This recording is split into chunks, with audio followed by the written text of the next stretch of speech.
Furthermore, the young faces before me were uniformly inexpressive of any kind of emotional reaction to my entrance through that side door marked exit. In fact, the only face that betrayed a real interest was that of the dog. I am not much good at disguising my feelings, and after a few moments I abandoned all pretense of feeling less dejection than I felt. I was talking. I was making these tired old jokes that come off like the destitute man's Bob Hopeless at an encampment in some failed war. I found myself sinking lower in the folding chair, and that slumped position, combined with fits of wheezing, sniffling, and coughing, encouraged some of the small assemblage to get up and walk out on me, a thing that stirred in my heart no sense of the favorably providential. Still, I continued to hear myself talking, but no longer telling old jokes.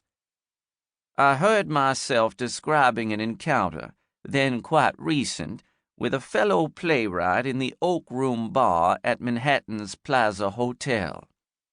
I told them that this encounter had been inadvertent on both his part and mine, but since he happened to be my old friend Gore Vidal, I had embraced him warmly.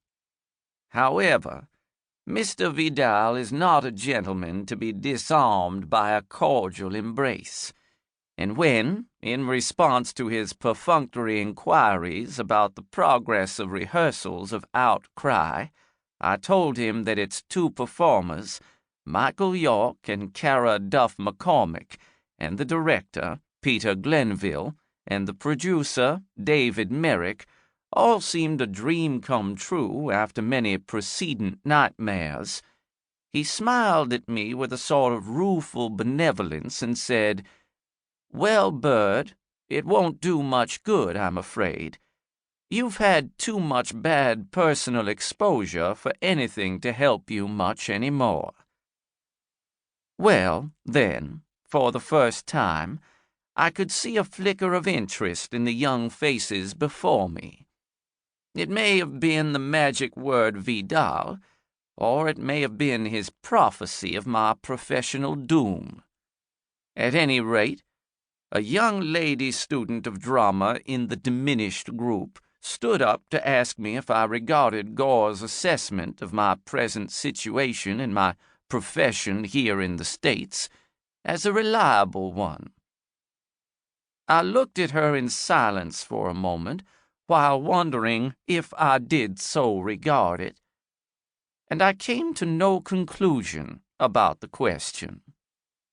My eyes drifted from her face to that of the young man in the front row with the big black dog in his lap. Laughter has always been my substitute for lamentation, and I laugh as loudly as I would lament if I hadn't discovered a useful substitute for weeping. Usually I laugh longer than I should, as well as more loudly than I should. This time I cut short my travesty of mirth, and said to the young lady, "Ask the dog." The truth is that I don't know whether or not I can ever again receive a persuasively favorable critical response to my theater work in this country. I know the answer no more than does the dog. But I am not embittered, nor even greatly disconcerted by this dilemma in which I find myself.